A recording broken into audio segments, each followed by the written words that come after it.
Interact ہی نہیں کرتے، آپ اگلے شخص کا، اگلے فرد کا یا اگلے وفد کا جسے آپ ہاتھ ملانا ہی نہیں چاہتے، آپ اس کا فیس ہی نہیں دیکھتے، تو وہ بھی ایک سفارتکاری کی دنیا کے اندر ایک پیغام ہوتا ہے، پیغام چلا جاتا ہے کہ بھئی یہ اس معاملے کی حد تک آنے والے نہیں ہے۔ لیکن ان تمام چیزوں کو نظر انداز کیا گیا اور ہاتھ ملایا جاتا ہے، اور جس میں کچھ ماہرین یہ کہہ رہے ہیں کہ یہ معاملہ اتنا سیدھا نہیں ہے، جیسے انڈین میڈیا بھی اس کو رپورٹ کر رہا ہے کہ بالکل یہ سیدھا طریقہ ہے، پاکستان کا میڈیا یا پاکستان کے جو سیاستدان ہیں وہ بھی کہہ رہے ہیں کہ سیدھا ہے، نہیں، بلکہ معاملہ کچھ اور بھی لگتا ہے۔ انڈین میڈیا تو بعض جو ایسے چینلز ہیں وہ تو سیخ پا بھی ہیں کہ بھئی ایک طرف آپ کرکٹ ٹیم ہے، انہیں آپ ہاتھ ملانے کی اجازت نہیں دیتے ہیں اور خود آپ ہاتھ بھی ملا رہے ہیں، تو بہرحال یہ معاملہ اتنا سیدھا نہیں لگتا۔ باقی بھی دو خبریں وہ بھی میں نے آپ کے سامنے شیئر کرنی ہے۔ جو تازہ ترین ہمارے سامنے خبر سامنے آ رہی ہے، ایک ہے نان اٹیک ایگریمنٹ جو کہ 1988 کو پاکستان اور بھارت کے درمیان ایک مشترکہ طور کے اوپر سائن بھی ہوا ہے، جس میں تمام ہر سال یعنی جب بھی ایک نیا سال آتا ہے اور نئے سال کے آغاز میں 1 جنوری کو دونوں ممالک اپنے اپنے جو نیوکلیر ایسٹس ہیں ان کی جو ڈیٹیلز ہیں، تفصیلات ہیں، وہ ایک دوسرے کے ساتھ شیئر کرتے ہیں۔ اور اس بار بھی یہ خبر سامنے آئی ہے، پاکستان کے بڑے مشہور و معروف صحافی ہیں اعزاز سید صاحب، انہوں نے رپورٹ کیا ہے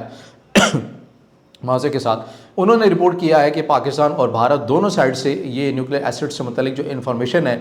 ان کا تبادلہ کیا گیا ہے، اور یہ حیران، ویسے تو آپ کہیں کہ یہ ایک روٹین کا حصہ ہوتا ہے، لیکن پاکستان اور بھارت کی جو جنگ ہوئی 4 روزہ جنگ، اور اس کے اندر آپریشن سندور 1.0 کی ناکامی کے بعد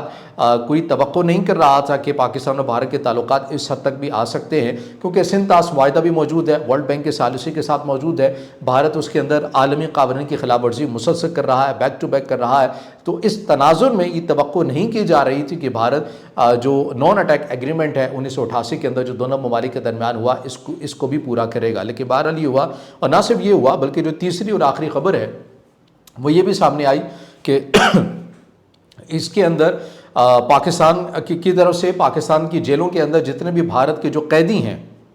وہ کتنی بڑی تعداد کے اندر ہیں، کون کون ہیں، ان کے جو ناموں کی فہرست ہے وہ پاکستان نے انڈیا کے ساتھ شیئر کی ہے اور انڈیا نے بھی پاکستان کے ساتھ شیئر کی ہے۔ اگین یہی کہوں گا، یہ کہنے کو تو ایک روٹین کا حصہ ہے، لیکن پاکستان بھارت کی جنگ کے بعد ہر معمولی چیز بھی اگر وہ ہوئی ہے تو وہ غیر معمولی ہی تصور کی جا رہی ہے، اور اسی لیے اس کے اوپر زیادہ باتیں بھی کی جا رہی ہیں۔ میں یہ کہوں گا کہ یہ اچھی بات ہے، خوش آئین بات ہے، دونوں طرف کا میڈیا بھی ہو، دونوں طرف کے سیاسی حکمران بھی ہو، اگر وہ سمجھتے ہیں کہ انہوں نے پس پردہ معاملات کو ٹھنڈا کرنا ہے، پس پردہ کچھ سفارتکاری کو کھلا رکھنا ہے، تو یہ تو اس خطے کے لیے بہت اچھی بات ہے، ہونا بھی یہ چاہیے۔ جنگیں بھی تو کسی معاملات کا حل نہیں ہوا کرتی، تو امید تو اچھے ہی کی کرنی چاہیے کہ مذاکرات کے ذریعے اور اچھے پڑوسیوں کی طرح دونوں ممالک جو ہیں پاکستان اور انڈیا آگے بڑھتے ہوئے بھی نظر آئیں، اگر ایسا ہی ہو رہا ہے۔ اب اس سارے تناظر کے اندر واضح کے ساتھ جو چین کا جو نام ہے وہ کیسے آ رہا ہے؟ چین کا جو نام ہے وہ اس تناظر میں آتا ہے کہ واضح کے ساتھ بار بار کھانسی آ رہی ہے، تو اس تناظر میں جو چین کا جو نام آ رہا ہے وہ اس لیے آ رہا ہے کہ جو چین کے وزیر خارجہ ہیں وانگ یی، ان کی طرف سے یہ اعلان کیا گیا کہ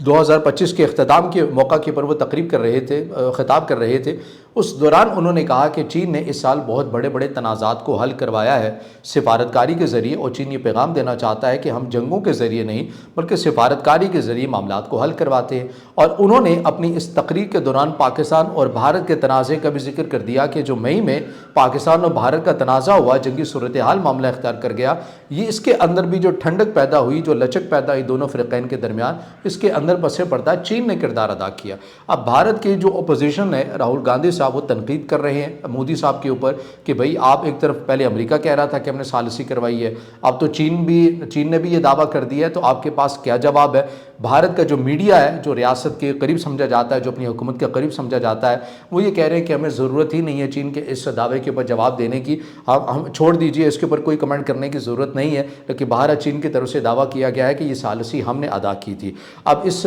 ضمن میں ظاہر ہے کیونکہ بھارت کی پالیسی ہے کہ جب پاکستان اور بھارت کے درمیان تنازع ہوگا، کیونکہ تیسرا جو ملک ہے وہ فریق نہیں بنے گا، اگر معاملہ حل ہونا ہوا تو پاکستان اور بھارت خود ہی اپنی مرضی کے مطابق جو ہے وہ حل کر لیں گے،